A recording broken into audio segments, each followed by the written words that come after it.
Nakikipag-usap ba ang anak mo sa imaginary friend? Panoorin mo hanggang dulo itong video to para malaman mo kung imaginary friend ba talaga ang kausap ng anak mo.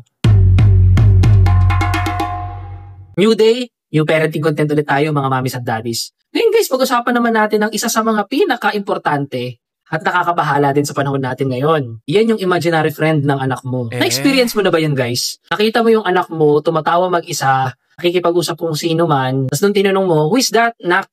Nasagutin ka ng anak mo, si kuya or ate, imaginary friend ko daddy. Minsan nakakakaba din guys, no? Pero yung totoo, okay lang makipaglaro yung anak mo sa imaginary friend niya. Ang ibig sabihin lang yan, malawak ang imahinasyon ng anak mo at malaki ang emotional capacity niya. Pero syempre, daddy at mommy, may limit din yan. Kailangan nating maging alerto dahil minsan, baka hindi lang imaginary yan.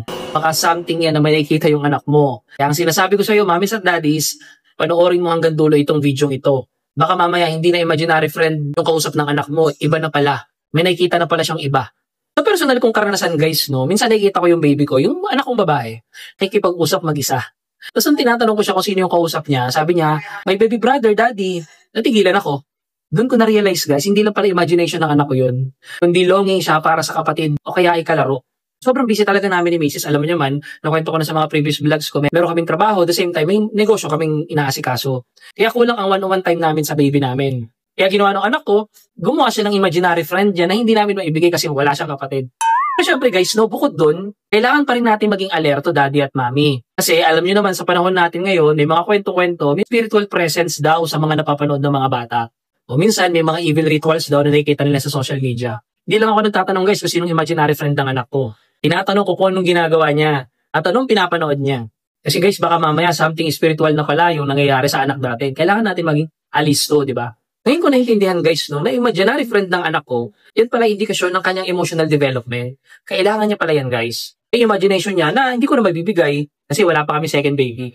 Kahit man ganun guys, kailangan bantayan pa rin natin ang source ng kanyang imagination dahil hindi lahat ng invisible ay imaginary. Ang imaginary friend ay portal sa isip ng anak mo. Kasi marami siya napapanood guys, baka mamaya ano yung nakikita niya, pumapasok na sa kanya at na-internalize siya masyado. Kailangan mo magtanong sa kanya, makinig sa kanya at magbigay ng filter sa pinapanood ng anak mo digitally para mag-guide mo siya ng maayos. Kaya ang lesson natin ngayon guys, no, kailangan nating gabayan ang imagination ng anak natin. So, ang acronym natin for today ay tatawagin nating laro o L-A-R-O.